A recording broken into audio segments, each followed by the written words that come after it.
Well, it's the morning time and I've got these puppies out here, but one of them's hanging out over there with one of our adults, and of course sheep. And then got some others out here with us. Fern, that's enough. Hey.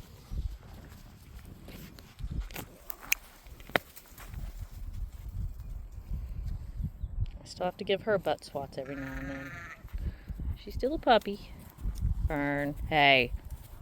Up. It's not playtime.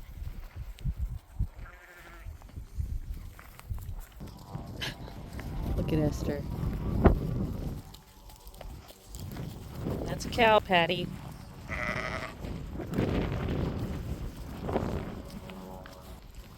Come on, puppies. Come on.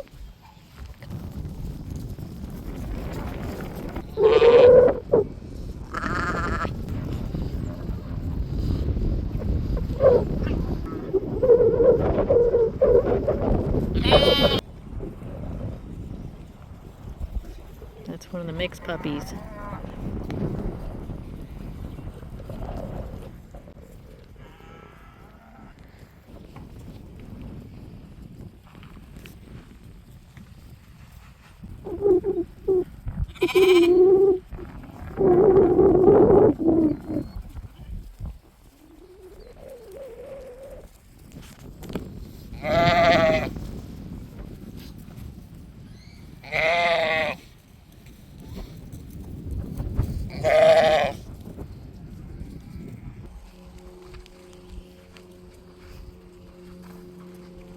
You're just following the sheep.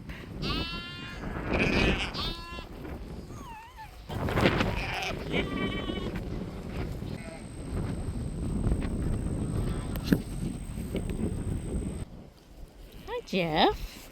Come here, buddy. Hi, Jeff.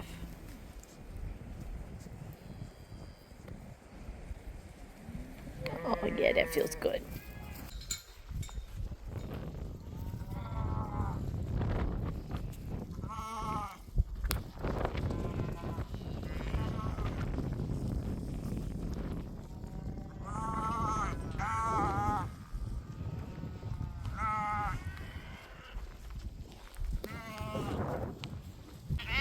Oh, that one just pooped. Okay, yeah, that's a good looking turd.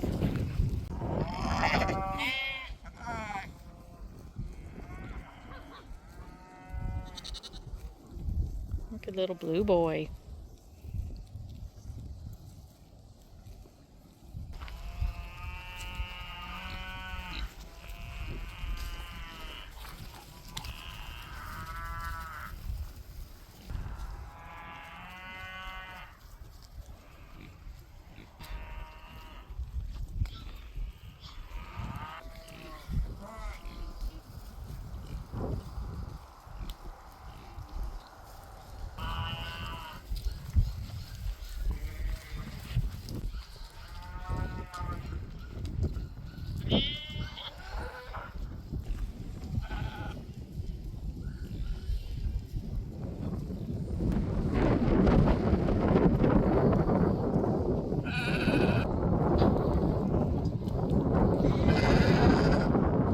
Come on, puppies. Come on. Come here. Come on. Come on. Jeff.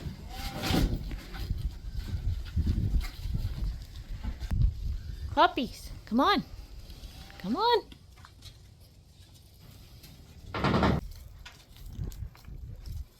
These puppies have been headbutt a few times by some of these mama sheep.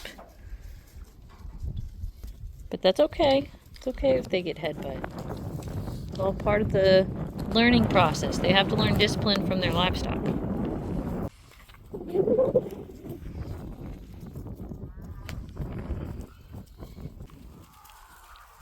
Oh, they discovered the kitty. Come on, kids.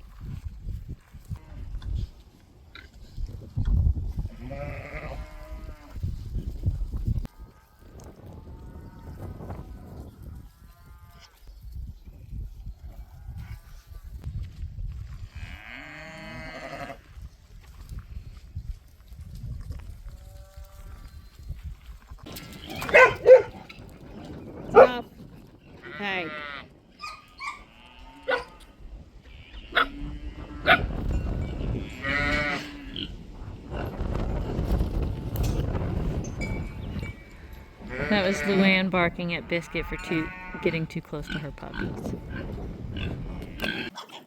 Puppy! So these bigger Esther puppies have been doing awesome with the chickens, but I like to entice my older puppies to make mistakes with the chickens just so they don't forget. Hey! Been spending a lot of time with the sheep and cattle, and usually when they're around the chickens, it's nap time. You know, there's not a lot going on, but I'm making it so that there's a lot going on. I threw food on the ground for the chickens. The chickens are excited. The puppies are also interested. And I want them to make mistakes so that I can correct them on those mistakes. The only way they learn at this age is if they make mistakes. If they don't make the mistake, then they don't get the opportunity to learn from it.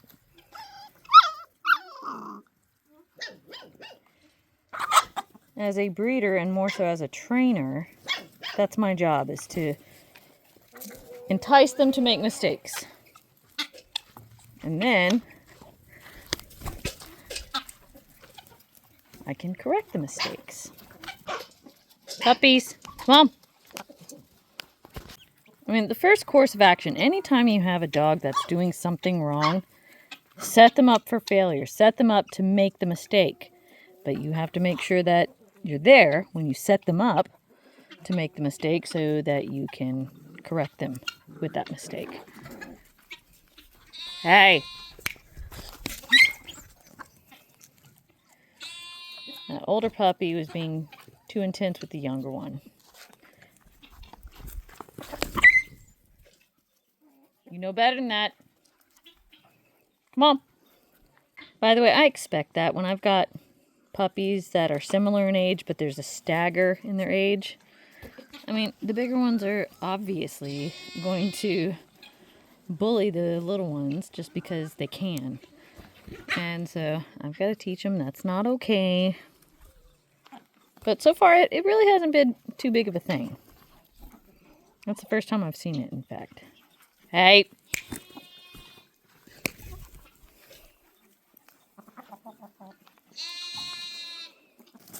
By the way, just because a puppy gets interested in playing with a chicken doesn't mean it's a bad chicken puppy.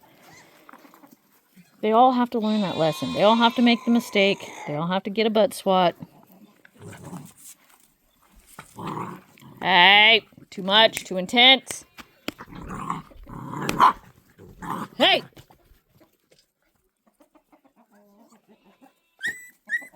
Hey!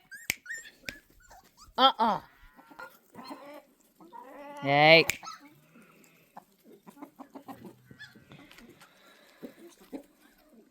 For those of you who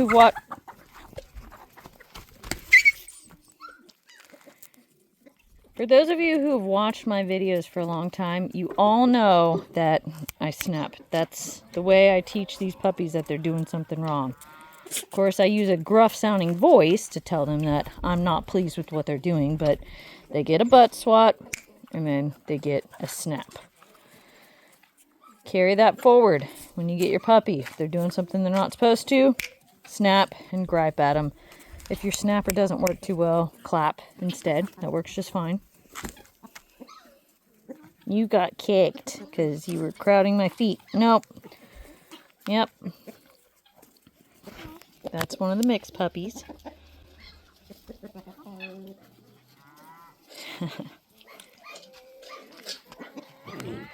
There's Luann's purebred Maremma litter right there. By the way, I'm going to go ahead and announce this right now just because we've made this decision. This is going to be the last mixed litter that we produce. And that also means no more Duke babies in the future. Honestly, the only way I think I'm going to consider another Duke litter is if I happen to find a purebred Great Pyrenees female for him, but that's awfully difficult to find. You know, it's the Great Pyrenees breed has been badly bred, a lot. It's sad, it's unfortunate. I absolutely love the Great Pyrenees. You know, a lot of people call me saying they want a Great Pyrenees, and 99% of the time they say that because they already have a Great Pyrenees and they don't actually have a Great Pyrenees. It might be a Great Pyrenees mix, but you know, in the livestock world, a lot of the backyard breeding that happens, rarely are you going to come across an actual Great Pyrenees. And when it comes to the AKC Great Pyrenees, they're not bred for livestock purposes. You know, they're bred for show purposes oftentimes, or pet purposes. And while the AKC Pyrenees may have better conformation than what you find in the livestock world, and by the way, that's not always true, but you tend to find that the AKC bred Pyrenees have a much greater chance of having genetic problems. So things like cancer, for instance. That's honestly the problem with AKC bred dogs, is that you're really only relegated to the bloodlines that are part of the AKC, and those concentrated bloodlines end up accidentally concentrating genetic deficiencies. So that's a big part of the reason why we do a lot of importing on our dogs. All of our Maremma bloodlines are imported, mostly from Italy. Our next male Maremma that we import, we've decided we're importing from Australia next time. I don't see a lot of great specimens of Pyrenees, and unfortunately Maremma as well. So there's not a lot of testing going on. People don't really go to that extent. And just because you've got a registered animal doesn't mean it's a well-bred animal. I mean, I see that all the time. That's the case for dogs, cats, all of it. Just because it comes with a registration doesn't mean that it's been tested properly or selected properly. Hey! Hey! Do not!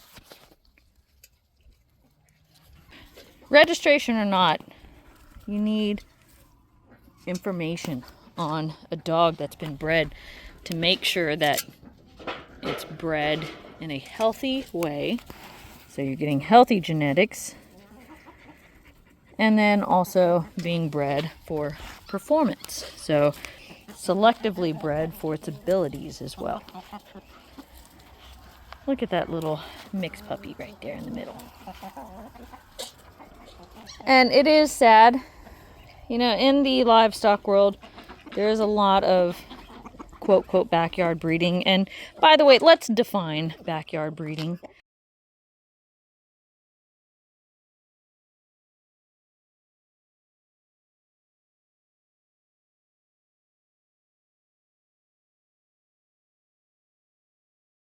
I've seen it many, many times. People call me saying, hey, I'm at my wit's end.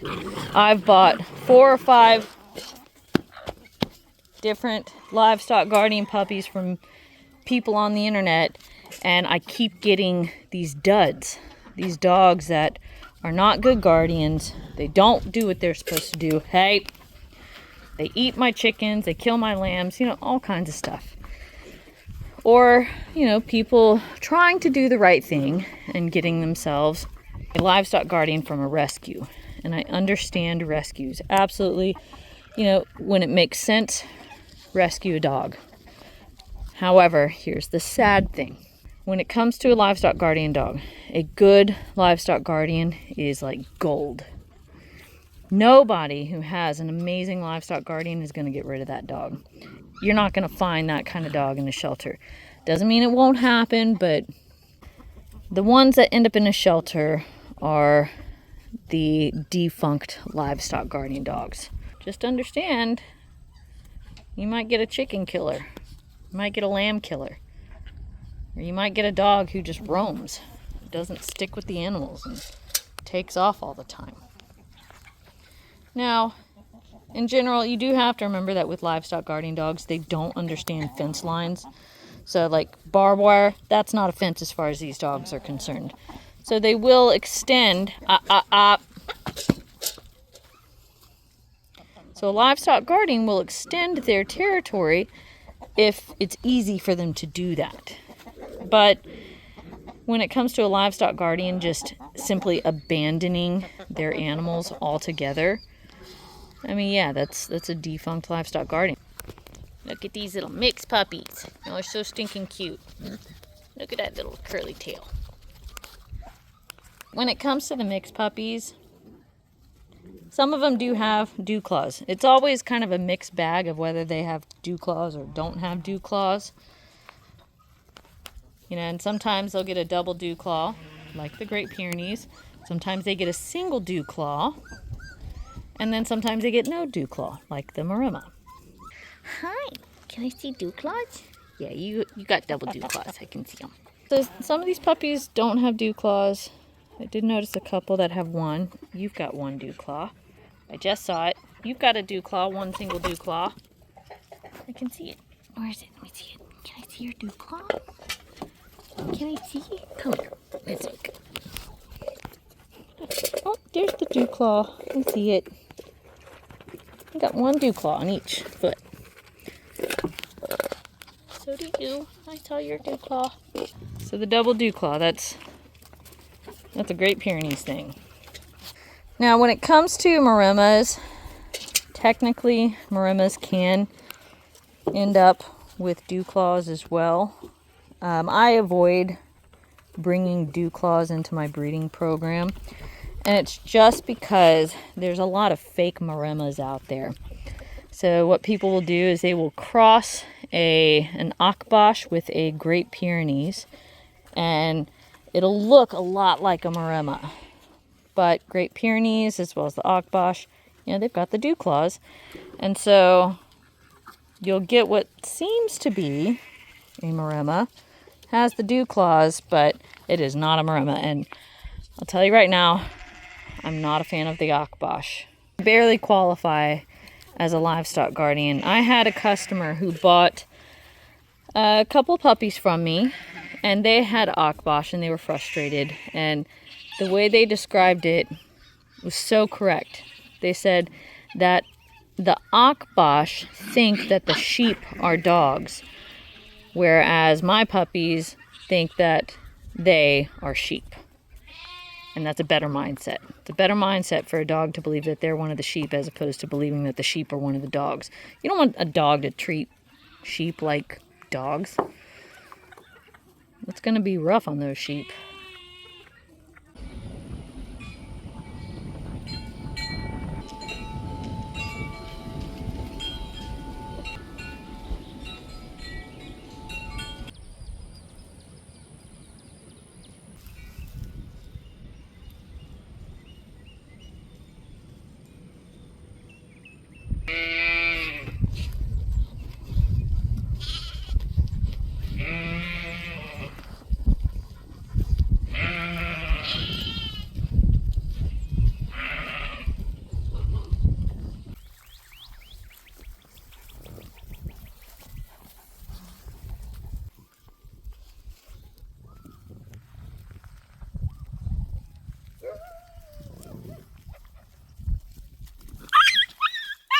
Puppies, come on.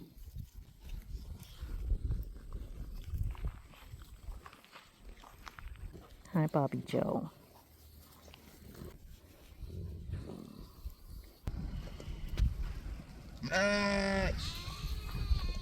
That's Rigel.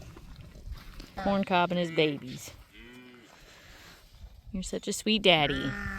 And again, he approaches fatherhood very different from Duke. He disciplines them instead of doing this doting thing that Rigel's doing. But it's great, it's just two different styles of fatherhood.